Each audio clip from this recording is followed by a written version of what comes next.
जम्मू में DG jail Hemant Lohia का उनके अपने ही घर पर सनसनीखेज मर्डर कर दिया गया। आरोप है कि उनके नौकर यासिर ने उनकी हत्या की है। नौकर फिलहाल फरार बताया जा रहा है। नौकर ने हेमंत लोहिया को क्यों मारा, इसका खुलासा अभी तक नहीं हुआ है, लेकिन इस बीच आतंकी संगठन टीआरएफ ने इस हत्याकांड की जिम्मेदारी ली है। टीआरएफ के दावे में कितना दम है, इसकी तफ्तीश अभी एजेंसियां कर रही हैं। इतना तो तय है कि नए कश्मीर में खुशहाली से सीमा पार बैठे आतंकियों के आका परेशान हैं और शाह के जम्मू कश्मीर दौरे के बीच इस वारदात को भी इसी नजर से देखा जा सकता है। तो डीजी जेल हेमंत लोहिया हत्याकांड में सूत्रों के हवाले से एक बड़ी खबर इस वक्त सामने आ रही है। यासिर ने बेडरूम में डीजी लोहिया का मर्डर किया, यह सूत्र बता रहे हैं। दरवाजा बंद कर वारदात को अंजाम दिया गया। बेडरूम के दूसरे दरवाजे से फरार हो गया नौकर यासिर। कुछ दिन पहले श्रीनगर से जम्मू आए थे हेमंत लोहिया। हत्याकांड के बाद से नौकर यासिर फरार है, जिसकी तलाश की जा रही है। तो अब जानकारी यह मिली है कि बेडरूम में ही इस हत्याकांड को अंजाम दिया। नौकर यासिर पर इस हत्याकांड को अंजाम देने का शक है, लेकिन वो फिलहाल फरार है। जम्मू से हमारे संवाददाता अंकित भट्ट हमारे साथ मौजूद हैं। अंकित, अभी तक की शुरुआती तफ्तीश में और क्या जानकारी मिल पाई है इस नौकर यासिर को लेकर? क्योंकि पहले यह सूचना भी मिल रही थी कि शायद केचप की जो बोतल होती है उसको तोड़कर उससे गला काटने की कोशिश की थी हत्यारे ने। सही कह रहे हैं, ना सिर्फ गला काटने की कोशिश की थी बल्कि जलाने तक की कोशिश की थी। ऐसा इनिशियल रिपोर्ट जो है, जो हमारे सूत्र है उनकी तरफ से ये कहा गया है। वहीं जानकारी ये मिल रही है कि ग्राउंड फ्लोर पर एक बेडरूम में हेमंत कुमार लोहिया और उनके नौकर यासिर गए। हेमंत कुमार लोहिया अक्सर रात में अपने पैरों में तेल लगाते थे। जिस बेडरूम में हेमंत कुमार लोहिया और उनके नौकर यासिर पहुंचे, उसी बेडरूम में यासिर ने पहले दरवाजा बंद किया और फिर इस हत्या को अंजाम दिया। इस हत्या को अंजाम देने के बाद फिर उसी बेडरूम के दूसरे दरवाजे से यासिर जो है वो भाग गया। उसकी पुलिस लगातार जो सर्च है वो कर रही है। रामबंद का रहने वाला यासिर बताया जा रहा है और लगातार वहां पर उन इलाकों में देखा जा रहा है, उन इलाकों को खंगाला जा रहा है जहां पर संभावना बनती है कि यासिर जा सकता है। पूरे इलाके को सील कर दिया गया है।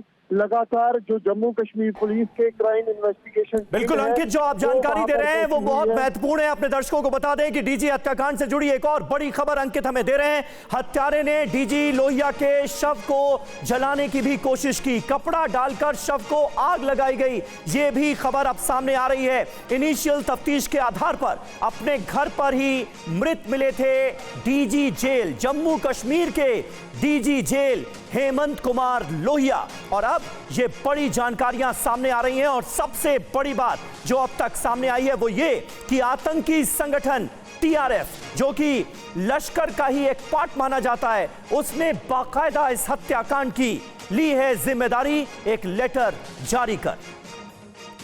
और डीजी जेल हेमंत लोहिया हत्याकांड से जुड़ी बड़ी खबर, आतंकी संगठन टीआरएफ ने डीजी की हत्या का दावा किया है। आतंकी संगठन ने बाकायदा एक लेटर जारी किया है और इस हत्याकांड की जिम्मेदारी ली है। टीआरएफ ने लिखा है कि गृह मंत्री के दौरे से पहले यह हमारी तरफ से गिफ्ट है।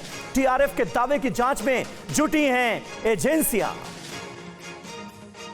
अंकित भट्ट हमारे संवाददाता लगातार हमारे साथ बने हुए हैं और इस हत्याकांड से जुड़ी जांच पर नजर बनाए हुए हैं। अंकित, ये टीआरएफ नाम का संगठन जो कि लश्कर का ही एक पार्ट माना जाता है, ये बाकायदा जिम्मेदारी लेता हुआ नजर आ रहा है और कहा यह जा रहा है कि जम्मू कश्मीर में, क्योंकि गृह मंत्री अमित शाह का इस वक्त दौरा चल रहा है, इसलिए इस दौरे के दौरान हमारी तरफ से यह गिफ्ट दिया गया है।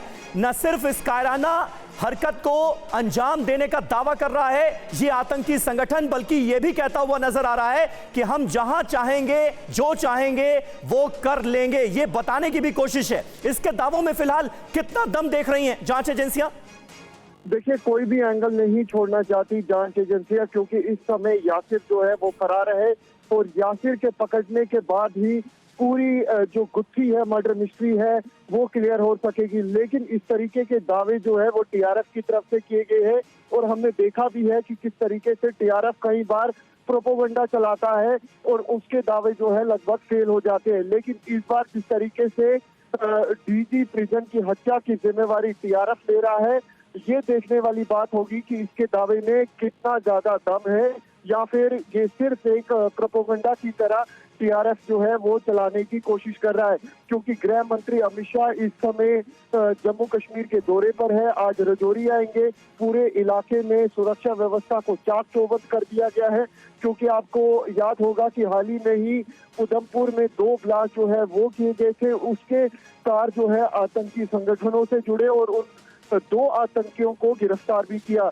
लेकिन जिस तरीके से टीआरएफ की तरफ से ये दावा किया जा रहा है, उसमें पूरी तरीके से जांच एजेंसियां इस समय पड़ताल कर रही है कि क्या नहीं। अंकित मुमकिन है कि मौके का फायदा उठाने की भी ये कोशिश कर रहा हो ये आतंकी संगठन, क्योंकि ये हत्याकांड सामने आया और उसके बाद हर कोई ये जानता है कि गृह मंत्री अमित शाह इस वक्त जम्मू कश्मीर के दौरे पर हैं। ऐसे में ये बताने की कोशिश भी हो सकती है बिना इस हत्याकांड को अंजाम दिए। लेकिन शक पैदा करता है यासिर का फरार होना।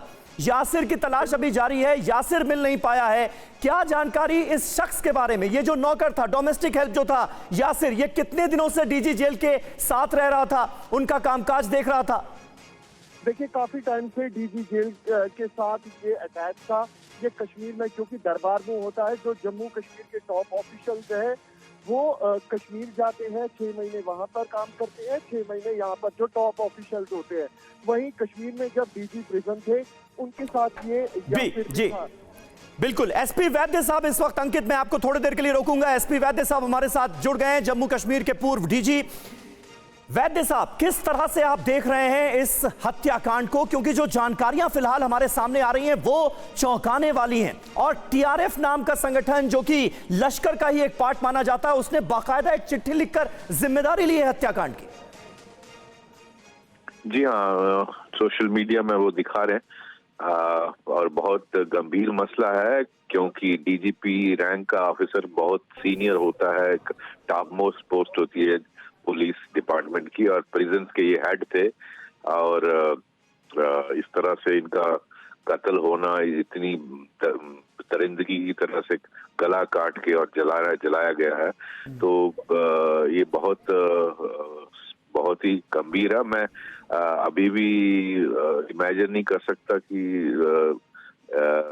हेमंत लोहिया आज हमारे बीच नहीं है, क्योंकि मैं पिछले 30 सालों से इनको जानता था, फैमिली रिलेशंस थे जी। बहुत ही प्रोफेशनली अच्छे कॉम्पिटेंट ऑफिसर थे और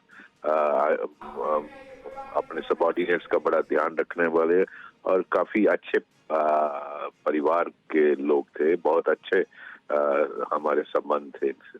अच्छा वैद्य साहब, क्योंकि डीजी जेल के तौर पर नियुक्ति लोहिया जी की अगस्त में ही हुई थी, यानी तकरीबन 1 महीने से थोड़ा सा ज्यादा हुआ था उनको इस पद पर रहते हुए, और डोमेस्टिक हेल्प जो यासिर है, जो कि फरार बताया जा रहा है, जिस पर हत्या का शक है, वो उनके साथ श्रीनगर में भी था, फिर जम्मू में भी रहा। आमतौर पर किस तरह का प्रोटोकॉल होता है और जो डोमेस्टिक हेल्प के तौर पर ऐसे बड़े अफसर के साथ रखा जा रहा है, उसका कितना बैकग्राउंड चेक होता है? बिल्कुल चेक होना चाहिए। इनफैक्ट जनरली क्या होता है कि हमारे सीनियर पुलिस ऑफिसर्स जो है वो अपने ही लड़कों को, भरोसे के लड़कों को रखते हैं, और जो डिपार्टमेंट से ही उनको स्ट्रिक्टली बोला जाता है, जो डिपार्टमेंट के ही लड़के होते हैं, जो क्योंकि सिक्योरिटी रीजन से बाहर आउटसाइडर्स को नहीं लगाया जा सकता, क्योंकि आप बाहर से कोई भी प्लांट किया जा सकता है। इसलिए कोशिश यही होती है कि आपकी सहायता के लिए, मदद के लिए, यूनिफॉर्म तैयार करने के लिए, बाकी काम करने के लिए एक अपना ही डिपार्टमेंट का लड़का आपका उसको फॉलोअर बोला जाता है, वो रखा जाता है। लेकिन यासिर डिपार्टमेंट का नहीं था वैद्य साहब, यासिर डिपार्टमेंट का नहीं था, और ये काफी दिनों से, काफी महीनों से उनके साथ था। यस, ये बिल्कुल सही है कि यही मैंने सुना कि वो डिपार्टमेंट का नहीं था और एक सिविलियन को रखा था। ये बहुत बड़ा सिक्योरिटी लैप्स है और ऐसा मैं समझता हूँ बहुत बड़ा रिस्क लिया मतलब गया आप है। मानते हैं कि ये अपने आप में एक स्टैंडर्ड प्रोसीजर नहीं था और ये एक सिक्योरिटी लैप्स है? बिल्कुल सिक्योरिटी लैब से इरफान हमारे साथ, हमारे संवाददाता जुड़े हुए। वैद सर, बहुत बहुत शुक्रिया हमसे बातचीत करने के लिए। इरफान हमारे सहयोगी इस वक्त जुड़े। इरफान, अभी तक जो है कई सारी बातें सामने आ रही हैं। अब टेरर आउटफिट का नाम आ रहा है, जो डोमेस्टिक हेल्थ था उसका नाम आ रहा है। फिर भी एक सवाल उठता है कि इतने बड़े अधिकारी काफी सिक्योरिटी के साथ रहते हैं और क्या इतना आसान था किसी भी डोमेस्टिक हेल्थ का अकेले इतनी बड़ी घटना को अंजाम देना? क्या कह रही है पुलिस? देखिए, फिलहाल अगर जम्मू एडीजीपी की बात करें तो उन्होंने स्पष्ट किया है कि जो पहले सर्कमस्टेंसेस है उससे ऐसे लग रहा है कि हत्या है और छानबीन के बाद ही पूरे मामले को जो है वो उस पर टिप्पणी कर सकते हैं। लेकिन फिलहाल जिस तरह यासिर फरार है और वो ठीक वारदात से पहले, वो जो वारदात के बाद तुरंत वो वहां से फरार हुए हैं, तो उसके बाद ही पुलिस सबसे पहले यही कोशिश कर रही है कि यासिर से जो पूरी पूछताछ हो उससे पूरा मामला जो है साफ हो सकता है। और दूसरी तरफ जिस तरफ एंटी फैसिस्ट यानी जो टीआरएफ का एक फ्रंट है लश्कर का, उसकी तरफ से एक जो स्टेटमेंट सर्कुलेट किया जा रहा है उससे भी एक नया एंगल सामने आ रहा है। तो कहीं ना कहीं पुलिस की कोशिश ये है कि तमाम जो एंगल है वो पहले जो है खंगाले जाए और उसके बाद शायद आधिकारिक रूप से इस पूरे मामले पर टिप्पणी की जा सकती है, क्योंकि हाई प्रोफाइल मामला है और डीजी का मामला है, तो उस मामले को लेकर पूरी तरह से तमाम एंगल्स में देखा जाएगा। और फिलहाल ये अंदाजा लगाया जा रहा है कि ये पूरा मामला जो है हत्या का वो पूरा प्लान करके किया गया है और अकेले ये वारदात अंजाम नहीं दी होगी। अगर ये वाकई में एक मर्डर का मामला है तो इरफान, मैं चाहूंगी आप हमारे साथ बने रहे। हमारे सहयोगी अंकित भट्ट भी हमारे साथ जुड़े हुए, उनका भी मैं रुख करना चाहूंगी। अंकित, ये सब कुछ ऐसे समय पर हो रहा है जब खुद देश के गृह मंत्री जम्मू कश्मीर के 3 दिवसीय दौरे पर गए हैं। बहुत बड़ा सिक्योरिटी लैप्स है। इस पूरे मामले पर किस तरीके का माहौल वहां? सुरक्षा बल इस समय उस घर में मौजूद है जहां पर हेमंत लोहिया डीजी प्रिजन की हत्या हुई है। क्राइम टीम्स वहां पर पहुंच चुकी है। एक और जानकारी मैं बता दूं कि सूत्रों के हवाले से ये भी खबर है कि कोई बड़ा वीवीआईपी जो है वहां पर विजिट कर सकता है। ये सूत्रों के हवाले से खबर है। वहीं लगातार जम्मू कश्मीर पुलिस ये देखने की कोशिश कर रही है कि जिस तरीके से सोशल मीडिया के जरिए आतंकी संगठन की तरफ से ये दावा किया गया है कि हमने इस मर्डर की जिम्मेदारी लेते हैं, वो अब वेरीफाई फैक्ट्स किए जा रहे हैं। ये भी देखा जा रहा है कहीं इस आतंकी संगठन की तरफ से कोई प्रोपोगंडा तो नहीं था। यासिर नाम का जो शख्स है वो हेमंत लोहिया का हुआ है, कुछ जानकारी मिल रही है? क्योंकि बहुत नॉर्मली सीसीटीवी फुटेज जरूर देखे जाते हैं। क्या ऐसा कोई फुटेज इस संदिग्ध व्यक्ति का आते जाते, निवास में किसी के घुसते, कोई भी ऐसी जानकारी निकल के सामने आई है क्या? आसपास के इलाके में पूरी तरीके से छानबीन की जा रही है। जो आसपास के इलाके में सीसीटीवी फुटेज है वो भी खंगाले जा रहे हैं। लगातार सर्च जो है वो की जा रही है ताकि यासिर को जल्द से जल्द गिरफ्तार किया जा सके। सबसे खास बात ये कि जिस तरीके से टीआरएफ ने दावा किया है उस दावे में कितनी सच्चाई है ये तो ठीक है अंकित, पकड़ने के नजर बनाए रखें, हम लौटेंगे आपके पास। आप नजर बना रखें। बहुत बहुत शुक्रिया अंकित इस जानकारी के लिए, इस अपडेट के लिए। तो इस